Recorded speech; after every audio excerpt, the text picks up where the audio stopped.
India के foreign affair minister doctor Jaishankar को दोहा forum पर बुलाया गया है, जो कि अपने आप में एक बहुत बड़ी बात है। लेकिन अब पाकिस्तान को नहीं बुलाया गया। एक वक्त था कि इस तरह की इंटरनेशनल मीटिंग पर पाकिस्तान को बुलाया जाता था, लेकिन हम देख रहे हैं कि गुजरते वक्त के साथ साथ अरब ममालिक पाकिस्तान की जगह इंडिया को दे रहे हैं। अब इंडिया क्यों, इंडिया नहीं होगा तो कौन होगा? दोहा फोरम में इंडिया, किसी दुनिया के किसी भी बड़े से बड़े फोरम पर इंडिया नहीं होगा तो कौन होगा भाई?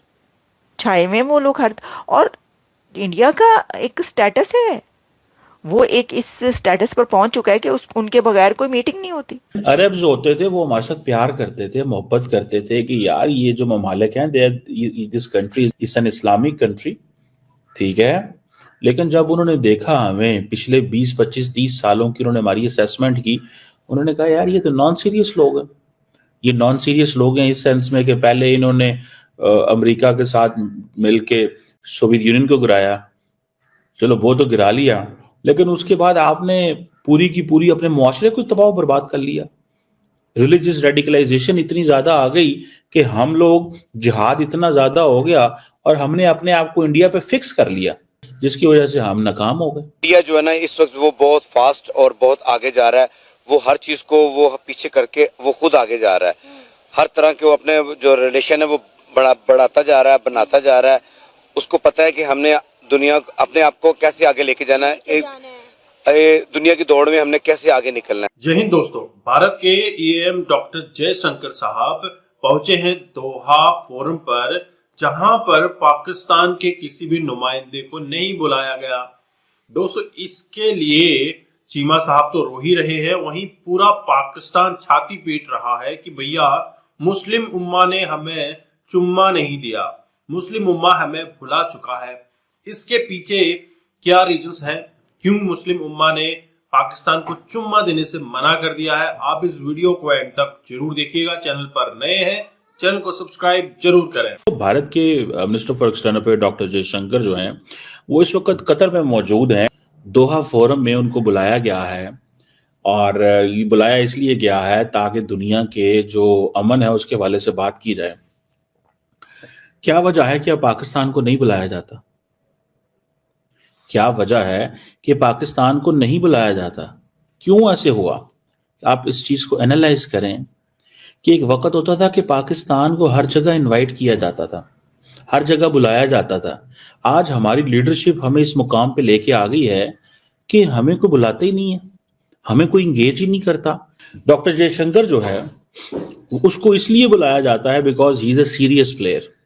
ही अंडरस्टैंड्स कि दुनिया के अंदर जो इंटरनेशनल सिस्टम है वो चल कैसे रहा है, वो इस चीज को बड़े अच्छे से जानता है। भारत की दुनिया के अंदर क्या अहमियत है, उसको इस चीज का पता है कि मिडल ईस्ट में इंडिया की रेलेवेंस का, उसको पता है कि एशिया के अंदर इंडिया कहाँ पे रेलेवेंट है और इंडिया क्या करना है। उसको ये पता है कि जो इंटरनेशनल सिस्टम में ग्रेट पावर कंटेस्टेशन हो रही है उसके अंदर where India has to place itself, and India is an important player in the Indo Pacific. उसको इन सारी चीजों का पता है। So since he is an important player and Pakistan is an irrelevant and is not an important player, Pakistan irrelevant है और important player नहीं है। यही वजह है अरब जो होते थे वो हमारे साथ प्यार करते थे, मोहब्बत करते थे कि यार ये जो ममालिक हैं, this country is an Islamic country, ठीक है। लेकिन जब उन्होंने देखा हमें पिछले 20, 25, 30 सालों की उन्होंने हमारी असेसमेंट की, उन्होंने कहा यार ये तो नॉन सीरियस लोग हैं। ये नॉन सीरियस लोग हैं इस सेंस में कि पहले इन्होंने अमेरिका के साथ मिलके सोवियत यूनियन को गिराया, चलो वो तो गिरा लिया, लेकिन उसके बाद आपने पूरी की पूरी अपने मुआशरे को तबाह बर्बाद कर लिया। रिलीजियस रेडिकलाइजेशन इतनी ज्यादा आ गई कि हम लोग, जिहाद इतना ज्यादा हो गया और हमने अपने आप को इंडिया पे फिक्स कर लिया, जिसकी वजह से हम नाकाम हो गए। हमारी नाकामी जो है, अब देखें इंडियंस क्या कहते हैं, हमारा मुकाबला करना चले थे, अब देखो उनके हाथ में कटोरा आ गया। भाई नरेंद्र मोदी यही कहते हैं ना कि हमारा मुकाबला करने चले थे, देखो आज इनके हाथ में कटोरा आ गया। देखें, why we got Pakistan as a separate homeland is a question. You know, जब पाकिस्तान की बात होगी तो किस चीज की बात होगी?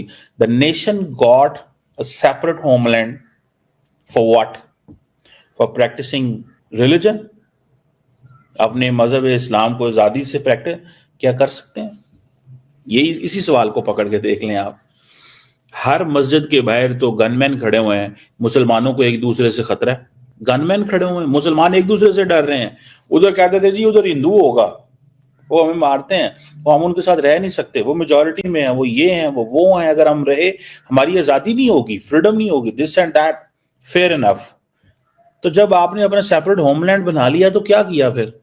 इस चीज को थोड़ा समझने की जरूरत है कि ये हमें मुश्किल में डाला गया। अरब वर्ल्ड ने हमें लिफ्ट करानी छोड़ दी है, ठीक है, और वो इसलिए करानी छोड़ दी है कि उनको पता चल गया कि यार ये जो है ना, ये they are not the ones जिनके साथ हम मिलके कोई मुस्तकबिल का रास्ता इख्तियार कर सकते हैं। अब ये सवाल कि जी पाकिस्तान वहां पर क्यों नहीं है, पाकिस्तान को क्यों नहीं बुलाया दोहा फोरम में, और पाकिस्तान वहां पर नजर नहीं आ रहा, इंडिया वहां पर दोहा फोरम में मौजूद है, डॉक्टर जयशंकर दोहा फोरम में स्पीच करें, हालांकि वहां पर तो एक मुस्लिम कंट्री के फॉरेन मिनिस्टर को होना चाहिए था। तो जो इसहाक डार हैं तो वो कहाँ हैं, वो क्यों नहीं गए? उनको नहीं बुलाया होगा दोहा फोरम में, क्या इसलिए नहीं गए वो? दोहा फोरम ने नहीं बुलाया उनको, पाकिस्तान को। तो अब इंडिया क्यों, इंडिया नहीं होगा तो कौन होगा? दोहा फोरम में इंडिया, किसी दुनिया के किसी भी बड़े से बड़े फोरम पर इंडिया नहीं होगा तो कौन होगा भाई? छाए में वो लोग हर, और इंडिया का एक स्टेटस है, वो एक इस स्टेटस पर पहुंच चुका है कि उनके बगैर कोई मीटिंग नहीं होती। कि मतलब ये तो बात करने वाली, क्या फजूल हम ये बात करें और वो करने बैठ जाएं कि जी वो गया और वो नहीं गया। मसला ये कि कोई कंपैरिजन है, आपको नजर आ रहा है? वो कहेंगे कि जी ये जो हालात है इनसे आपका क्या ताल्लुक, आपके अपने अंदर के हालात तो देख लें पहले, वो तो ठीक हो सकता है इसलिए भी ना बुलाया पाकिस्तान को कि भी आपके इनके तो अंदर के हालात जो सिक्योरिटी के हैं, वो प्रोटेस्ट हो रहा है गली गली। देखो हम लोग अगर हम देखें कि मुसलमान क्या है, अमन पसंद होना चाहिए, इंतशार पसंद नहीं होना चाहिए, शिद्दत पसंद नहीं होनी चाहिए, लेकिन हम लोग सारा अपना गलबा उन पर डाल रहे हैं कि आप लोगों, सब कुछ हम में है। बिल्कुल, मैं यही आपको समझाना चाहता हूँ कि ये सारी जो चीजें हम में होनी चाहिए, बल्कि हमसे अपोजिट रिलीजन वालों में है। वो आपस में देखो अगर दुश्मन भी है लेकिन वो अमन कायम करना चाहते हैं। इंडिया जो है ना इस वक्त वो बहुत फास्ट और बहुत आगे जा रहा है। वो हर चीज को वो पीछे करके वो खुद आगे जा रहा है। हर तरह के वो अपने जो रिलेशन है वो बढ़ाता जा रहा है, बनाता जा रहा है। उसको पता है कि हमने दुनिया अपने आप को कैसे आगे लेके जाना है, दुनिया की दौड़ में हमने कैसे आगे निकलना है। क्योंकि वो जो मिनिस्टर हैं, जो लोग हैं, जो उनके सियासतदान हैं, वो अपने मुल्क के साथ सिंसियर हैं। हमारे जो सियासतदान हैं वो हमारे मुल्क के साथ सिंसियर नहीं, वो अपने पैसे के साथ सिंसियर हैं।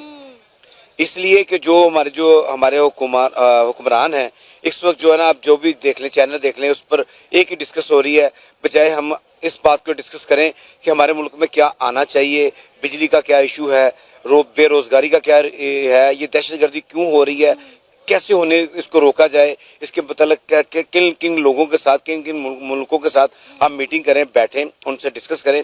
तो दोस्तों आपने ये वीडियो देखी और आपको समझ आ चुका होगा कि पाकिस्तान ने हाय तौबा क्यों करना शुरू किया है डॉक्टर जयशंकर के दोहा पहुंचते ही। दोहा फोरम पर, जहां पर मुस्लिम उम्मा के बड़े बड़े लोग आया करते हैं, वहां पर पाकिस्तान के किसी भी नुमाइंदे को नहीं बुलाया गया। दरअसल पूरी मुस्लिम वर्ल्ड को पता चल चुका है कि पाकिस्तान सिर्फ पपेट है, पाकिस्तान सिर्फ भिखारी है, पाकिस्तान का इस्तेमाल लोग अपने फायदे के लिए करते हैं, पाकिस्तान का अपना कोई वजूद नहीं है, पाकिस्तान कुछ भी देश हित में या फिर वर्ल्ड के हित में कुछ भी काम नहीं कर रहा है, कोई कंट्रीब्यूशन नहीं है। इसी वजह से आज पाकिस्तान को दुनिया ने दरकिनार करना शुरू किया है। मुस्लिम वर्ल्ड भी पाकिस्तान को हटा रहा है। कुछ एक दो मुल्क हैं जो जैसे टर्की, अजरबैजान जैसे मुल्क पाकिस्तान को हल्का सा सपोर्ट जरूर करते हैं, लेकिन कुछ समय बाद इनका हाथ भी हट जाएगा।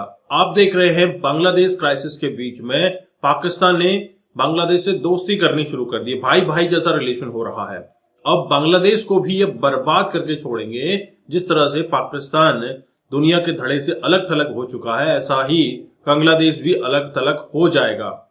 और जिस तरह से पाकिस्तान ने सिर्फ इंडिया सेंट्रिक होकर अपनी स्ट्रेटजीज बनाई हैं, उसका ही रीजन है जो आज पाकिस्तान फॉल हो रहा है। ऐसा ही कुछ बांग्लादेश भी कर रहा है और बांग्लादेश पाकिस्तान 2.0 बनने की राह पर चल पड़ा है। दोस्तों, पाकिस्तानी एंकर्स, पाकिस्तानी टीवी पर बैठने वाले बड़े बड़े मीडिया पर्सनल ये पूछते हैं कि पाकिस्तान के साथ ऐसा क्यों हो रहा है। क्यों, तुम्हें नहीं पता?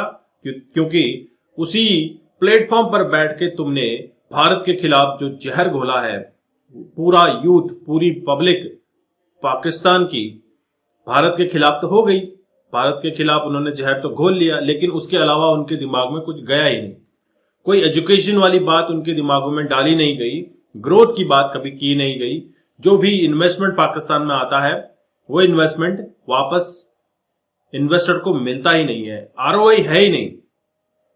तो दोस्तों, ऐसे में कौन सा मुल्क अपना पैसा पाकिस्तान में लगाना चाहेगा? और यही रीजन है जिसकी वजह से आज पाकिस्तान में भूखमरी हो रही है। पाकिस्तान में लोग सिर्फ एक टाइम का ही अनाज खा रहे हैं। कुछ जगहों पे ऐसे ही वीडियोस आ रहे हैं कि हम अपना जीवन बसर किस तरह से कर रहे हैं, किस तरह से उनके हालात हैं, वो सब कुछ बता रहे हैं कि क्या हालात पाकिस्तान के हो चुके हैं। और ये किया धरा इनके मुल्ला मौलवियों का है, और जहां पर मुल्ला मौलवियों का ज्यादा कब्जा हो जाता है वह देश ग्रो नहीं करता है। जहां पर डेमोक्रेसी नहीं है वह देश फॉल ही होते हैं। आप किसी भी मुस्लिम वर्ल्ड को देख लीजिए, जो बहुत ज्यादा मुल्ला मौलवी वाला हो चुका है वह फॉल हुआ है। सीरिया के हालात आप देख रहे हैं, वही आप पाकिस्तान या बांग्लादेश का भी होना है। अपने विचार कमेंट कीजिएगा। चैनल पर नए हैं, चैनल को सब्सक्राइब करें। हम आपको मिलते हैं अगले वीडियो में, तब तक अपना ध्यान रखिए। जय हिंद, जय भारत, जय श्री राम।